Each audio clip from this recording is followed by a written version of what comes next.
हरे कृष्ण। यस्यास्ति भक्तिर्भगवती अकिंचना गुणैः सर्वैः तत्र समासते सुरः। जो व्यक्ति भगवान की भक्ति करता है उसमें देवताओं के सारे गुण सम्मिलित हो जाते हैं। परंतु हराव भक्तस्य कुतो महत् गुणात्, जो हरि का अभक्त है उसमें कोई महान गुण नहीं है।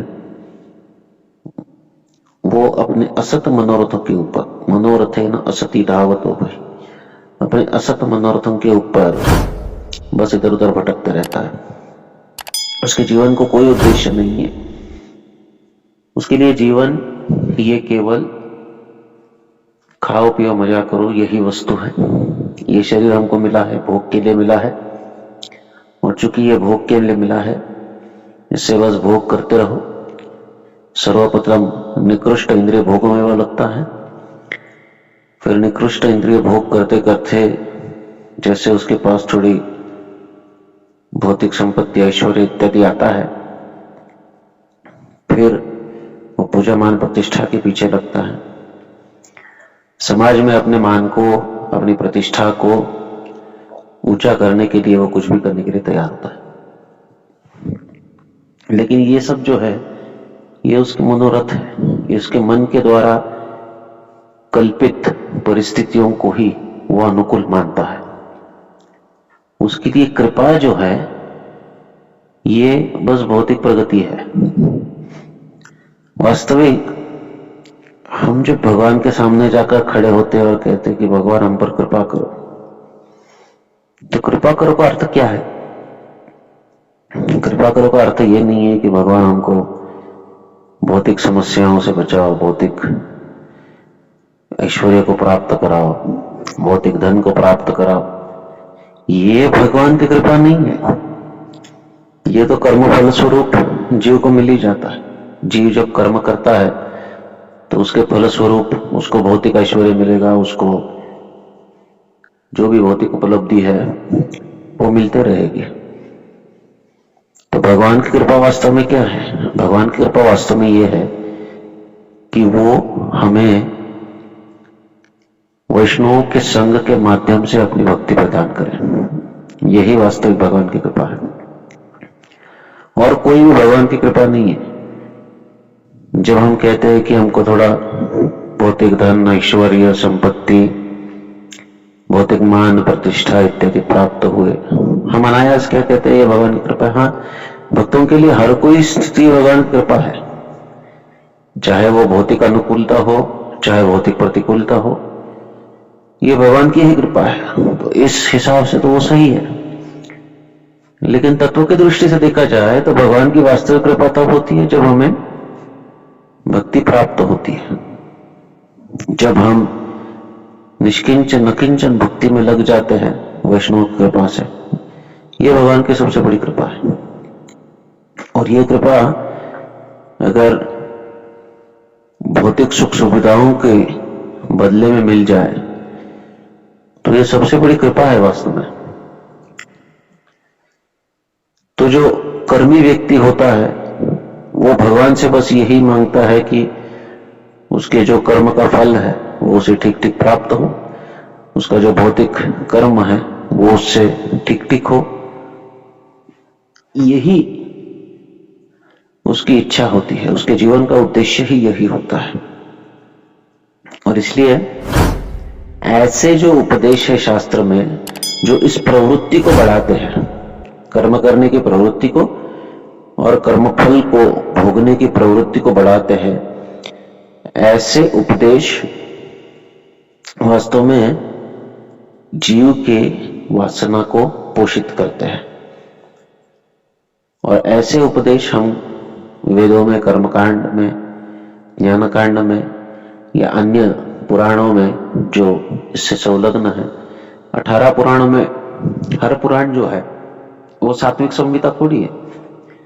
सात्विक संहिता तो श्रीमद् भागवत है, लेकिन अन्य पुराणों में कर्म की विधि और कर्म फल प्राप्त करने की विधि यही वर्णित है। इसको अगर हम सुनते हैं, इसको अगर हम गाते हैं, इसको अगर हम पालन करते हैं तो तो हमारी भौतिक प्रगति तो हो जाएगी, हमारी वासनाएं बढ़ेंगी, लेकिन ये हमारे जीवन के उद्देश्य को प्राप्त नहीं कराएगा। ऐसे उपदेशों को, ऐसे शास्त्रों को वायसम तीर्थम कहा गया है। कौवे का तीर्थ, मराठी में जिसको उकिरडा बोलते हैं, गढ़ी या गढ़ी बोलते हैं हिंदी में।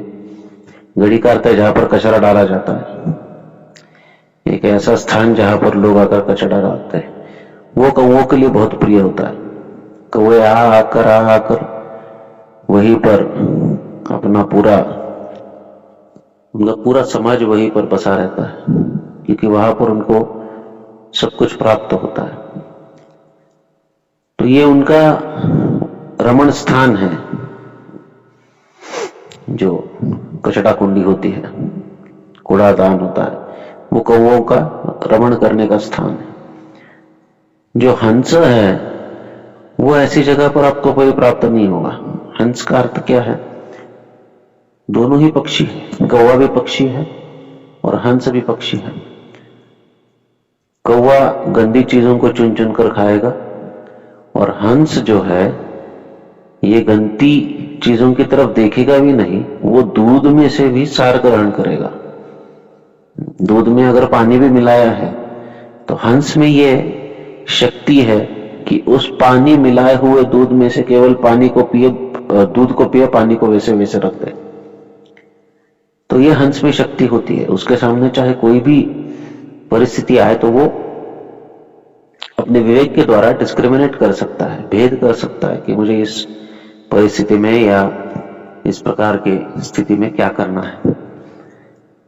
तो ये जो गुण है ये भगवान के भक्ति के द्वारा प्राप्त होता है। जब व्यक्ति शास्त्र के ऊपर मनन करता है, चिंतन करता है, रामायण में कहा गया है कि जब भगवान प्रभु रामचंद्र के चरित्र के ऊपर चिंतन मनन करता है और वो उसके हृदय में बस जाता है तो भगवत भक्ति के सारे सिद्धांत तो उसे अपने आप सुगम्य हो जाते हैं।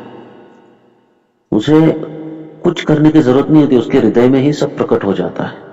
ऐसे कितने ही बड़े बड़े महात्मा हैं जो भौतिक दृष्टि से अनपढ़ है, लेकिन उनकी भक्ति और उनकी साधना के द्वारा वो इतने शुद्ध है कि उनको जगत का सारा ज्ञान प्राप्त है।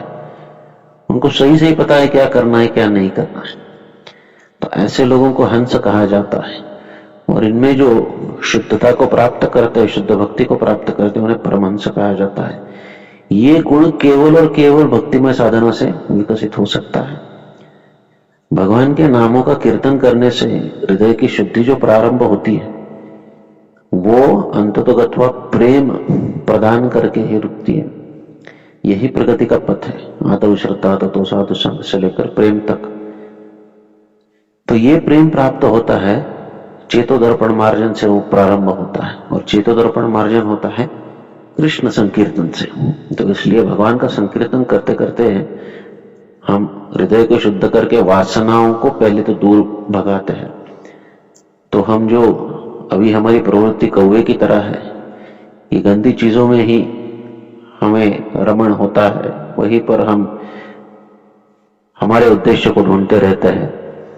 उस कौवे की प्रवृत्ति से निकलकर अगर हंस की प्रवृत्ति में हमको जाना है तो केवल और केवल भगवत भक्ति, और वो भगवत भक्ति जिसका आधार भगवान नाम है, इसी के आधार से, इसी को आधार बनाकर, इसी की सहायता से हम कौवे से हंस बन सकते हैं और हंस से परमहंस बन सकते हैं। यही भगवान को प्रिय है। अन्यथा हम हमारे असत मनोरथों के ऊपर पूरे जीवन भर इधर उधर भटकते रहेंगे और प्राप्त कुछ नहीं करेंगे। भटकना हमको बंद करना है और जो भटक रहे हैं उनके संग से भी दूर रहना है। हरे कृष्ण कृष्ण कृष्ण हरे हरे, हरे राम राम राम हरे।